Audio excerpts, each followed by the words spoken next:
Wherever we look, at every step we see tasks which humanity is fully capable of solving immediately. But capitalism doesn't allow this to happen. Capitalism created giant wealth and made people slaves of that wealth. It solved the most complex technological issues.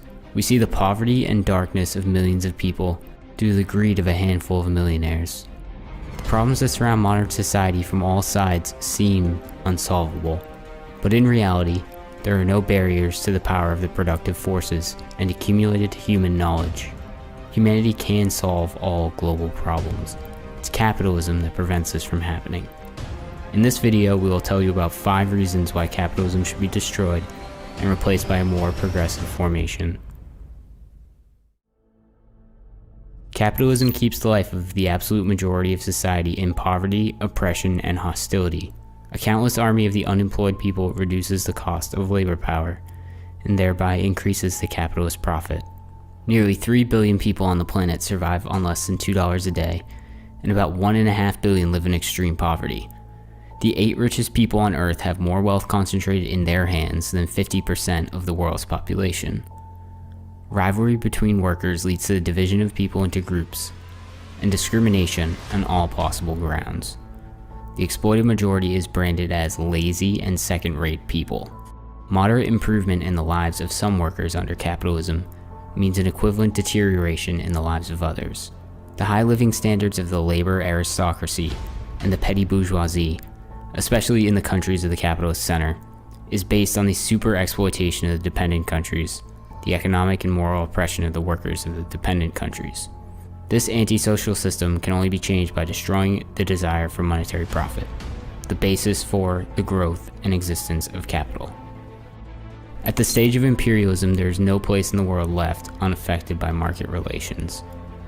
The largest capitalist monopolies have settled on all continents in all countries of the world. Therefore, the redistribution of the market between imperialists becomes inevitable.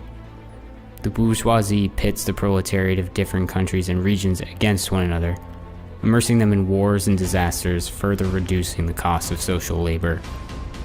War becomes the only opportunity for them to get the maximum profit, to avoid stagnation and crises of overproduction. War renews and revives capital through the systemic destruction of part of the means of production and labor force, as well as through the destruction of competing capitalist groups. Humanity has already survived 2 world wars unleashed for a sole purpose: to support the falling profit figures and preserve wealth in the hands of a small group of plutocrats. Many millions of workers were killed, the lives of others turned into absolute hell. For the sake of the same goal, the conditions for the existence of life were almost destroyed on our planet, thanks to weapons of mass destruction. 1 in 3 countries are currently at war. Right now, about 30 hotspots and wars are burning in the world, organized by capitalists or with their active support. The threat of another global redistribution and suicide of humanity in a global war is only a matter of time, and war itself will not disappear until capitalism is destroyed. Instead of ensuring the full personal development and free creative labor, the market forces the working majority to perform stupefied, mechanized labor that brings profits into the pockets of the private owners. Capitalism is a society of alienation, a society where a person is excluded from the results of his labor. As a result, a human in modern society is also alienated from cultural and political life. The corporate machine is thinking instead of you. The worker does not know why he produces the product, when all that he produces is appropriated by the exploiter. One loses interest in work. It ceases to be creative and it becomes a routine, a set of mechanical functions. Therefore, a person in a market society seeks to avoid labor. Alienated labor is punishment, and vice versa. The lack of labor, inactivity, and passive consumption becomes a blessing. An alienated person ceases to develop creatively and degrades.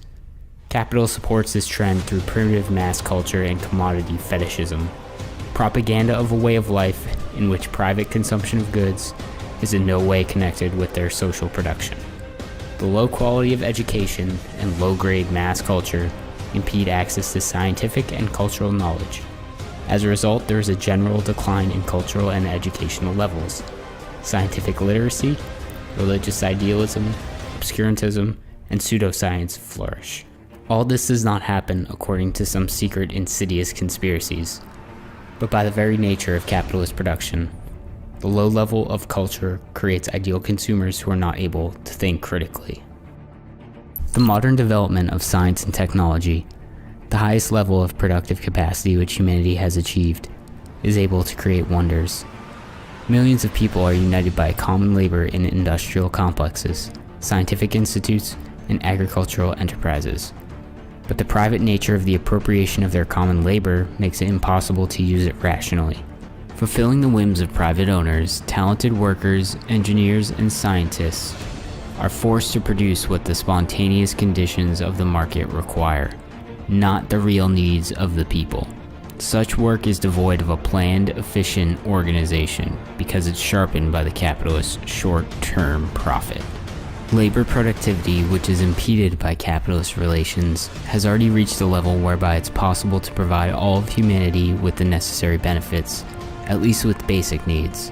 But capital does not and cannot set such a task.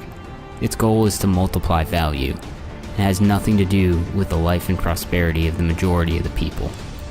On the contrary, capital supports universal decay, a lack of the most necessary things for its private growth. Goods that cannot be sold or destroyed in order to prevent the fall of the profitability of exchange. Technologies that undermine the profits of monopolists are bought up and sealed by the capitalists so that these technologies cannot be used by rivals. The most important technical and scientific industries do not receive development due to their high risks and low profitability. Instead, the sphere of quickly profitable goods and services expands. What is vital for the whole society, business considers risky and unprofitable. The financial sector is inflated to an unbelievable size, serving the intermediary layers necessary to maintain the system of universal market exchange. Market society does not only hinder the development of the productive forces, it destroys the productive forces. It's possible to overcome its vices, to reach the heights of the development of science, technology, the national economy, only by destroying the basis of capitalist production, leading social labor to the social character of the consumption of its results. Capitalism is a society of exploitation. Its system rests on the unequal position of people, the right of one class to appropriate the labor of others, legitimized oppression. The essence of capitalist exploitation is simple. The capitalist hires an employee for a wage, paying the cost of his labor power. But in the production process, there's a new value added, which is more than the cost paid for hiring an employee. The difference between these two quantities is called surplus value. Using the right of private property, the capitalist appropriates the result of the worker's labor and makes a profit. As domestic resources are exhausted, capital moves to other places. It exports production abroad.